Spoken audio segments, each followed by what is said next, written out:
Hello दोस्तों, DElEd first semester की math class में आपका स्वागत है। और ये आप लोगों की 28वीं क्लास है। इससे पहले आप सभी लोग 27 क्लासें देख चुके हैं, और जिन लोगों ने नहीं देखी हैं वो लोग यूट्यूब पर प्लेलिस्ट पर जाकर देख सकते हैं। और जो लोग पहली बार चैनल पर आए हैं और पहली बार क्लास देख रहे हैं, कृपया वो लोग चैनल को सब्सक्राइब कर लें और ज़्यादा से ज़्यादा शेयर करें, जिससे कि ज़्यादा से ज़्यादा लोग जुड़ सकें। तो ज़्यादा टाइम ना वेस्ट करते हुए देखते हैं आज की क्लास का जो फर्स्ट क्वेश्चन दिया गया वो क्या दिया गया।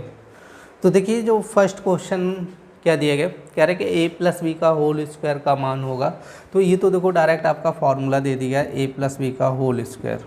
तो a+b का होल स्क्वायर क्या होता है, a² + b² + 2ab।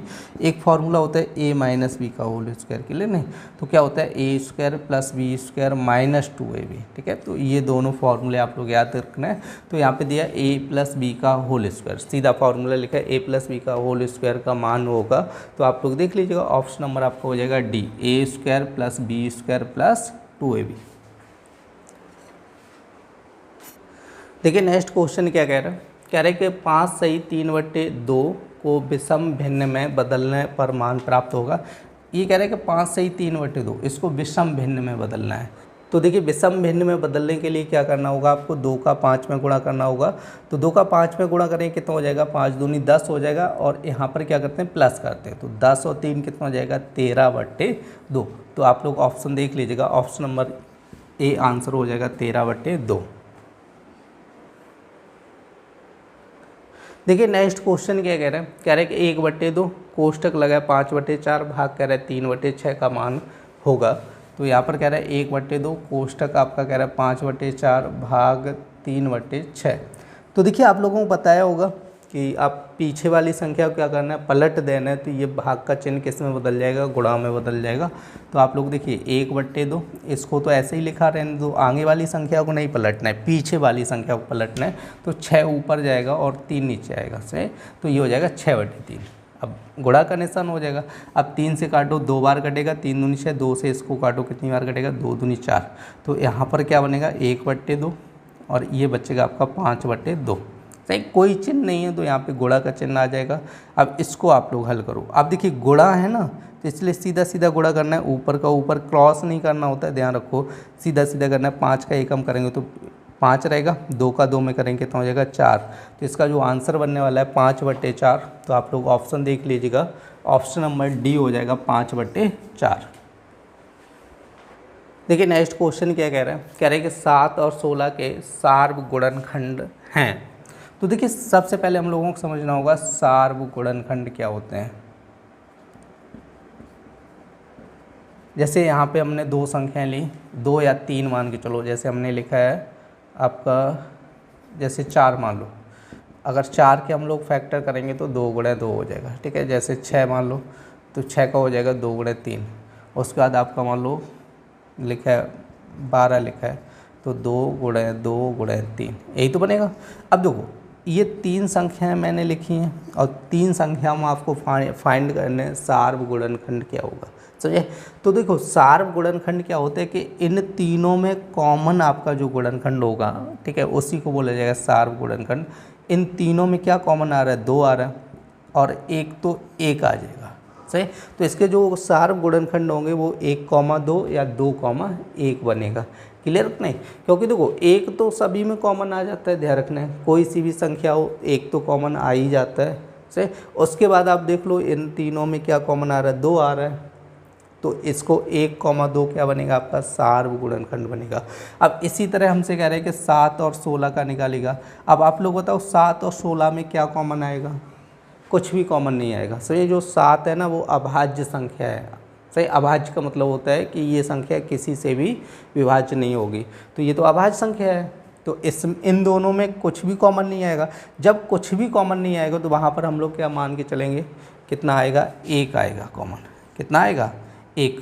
तो इसका आंसर हो जाएगा 1 हो जाएगा। देखो ऑप्शन में आपका लिखा नहीं है, गलत ऑप्शन लिखे हैं, तो आप लोग देख लेना, इसका जो करेक्ट आंसर होगा वो 1 ही होगा। देखिए नेक्स्ट क्वेश्चन क्या कह रहा है, कह रहे हैं कि 2 संख्याओं का मासा कह रहा है 45, लासा कह रहा है 500, उनमें से कह रहे हैं एक संख्या 125 दूसरी संख्या होगी। देखिए ये क्वेश्चन कई बार आप लोगों को कराया है, इंपॉर्टेंट क्वेश्चन आप लोग समझ लीजिएगा, ठीक है। तो यहाँ पर आपका कह रहा है मासा कितना दिया गया, 45 दिए गए। लासा कितना कह रहा है, 500 कह रहा है, ठीक है। तो जो एक संख्या वो कितनी कह रहा है, 125। तो फॉर्मूला तो आप लोगों को पता होगा, पहली संख्या गुणे दूसरी संख्या बराबर क्या होता है, एलसीएम गुणे एचसीएफ, ठीक है, ये फॉर्मूला होता है।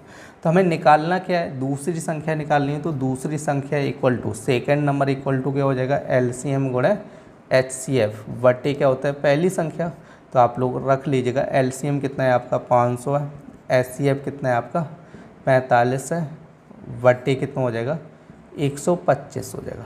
तो देखो 25 से काट दो, 25 दूनी 50, 20 हो जाएगा, 25 पंचे 125, ठीक है। अब 5 से इसको काटो, 9 बार कटेगा, और 9 गुणे 20 कर लो, कितना हो जाएगा 9 दूनी 18, 180 आ जाएगा।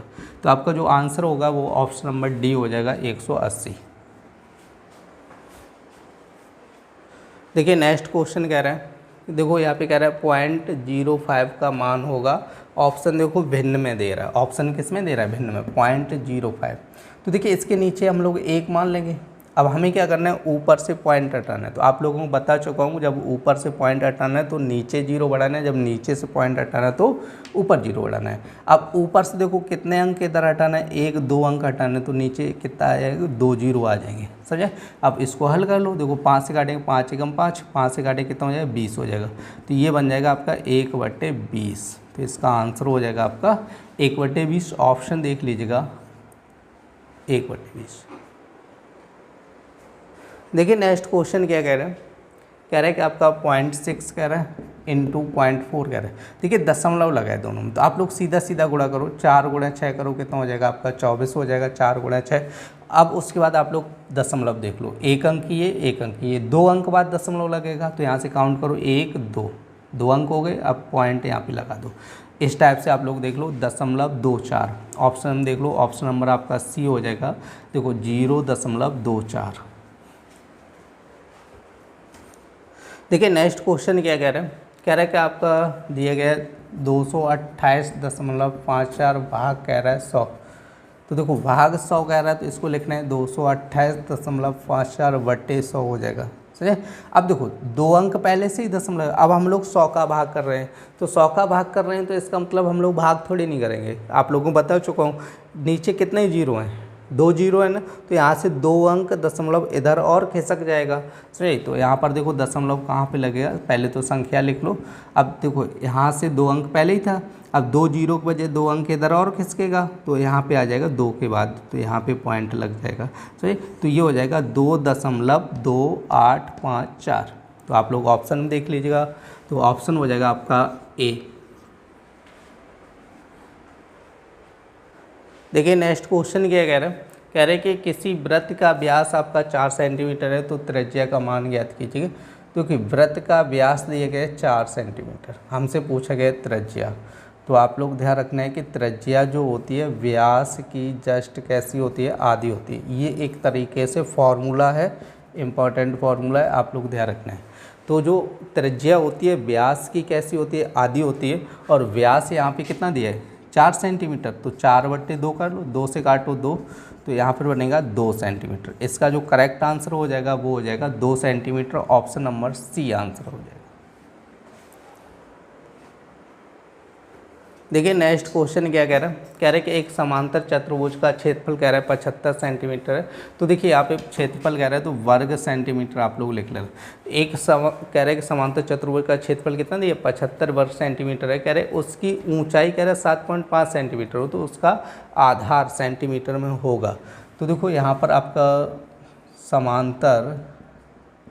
समांतर चतुर्भुज का क्षेत्रफल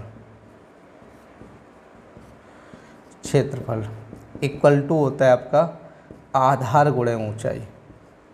क्या होता है, आधार गुणे ऊंचाई, ये फॉर्मूला होता है, सही। समांतर चतुर्भुज का क्षेत्रफल इक्वल टू क्या होता है, आधार गुणे ऊंचाई होता है। तो देखो यहाँ पे क्षेत्रफल दिया गया, तो इस क्षेत्रफल की जगह हम लोग यहाँ पे लिख देंगे 75, और आधार पूछा गया ऊंचाई दी गई 7.5।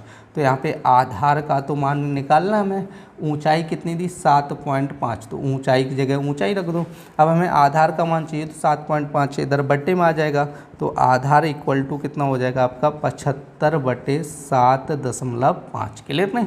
अब देखो इसका पॉइंट हटाना तो हमें क्या करना होगा, ऊपर जीरो बढ़ाना, तो ये हो जाएगा, चाहो तो आप ऊपर जीरो बढ़ाने तो इसके पीछे जीरो लगा लो, ये हो जाएगा 750 बटे कितना हो जाएगा 75, क्योंकि जीरो बढ़ा दिया पॉइंट तो ख़त्म हो जाएगा। अब 75 का भाग करो, इसमें कितनी बार जाएगा 10 बार जाएगा, तो इसका जो आधार हो जाएगा वो हो जाएगा 10 centimetre. Option number B answer हो जाएगा। ये थी डीएलएड फर्स्ट सेमेस्टर की 28वीं क्लास। उम्मीद करते हैं आप लोगों को पसंद आई होगी। यदि पसंद आई हो तो कृपया लाइक करें और ज़्यादा से ज़्यादा शेयर करें, जिससे कि ज़्यादा से ज़्यादा लोग जुड़ सकें। फिर मिलते हैं ऐसी नेक्स्ट क्लास में, तब तक के लिए धन्यवाद।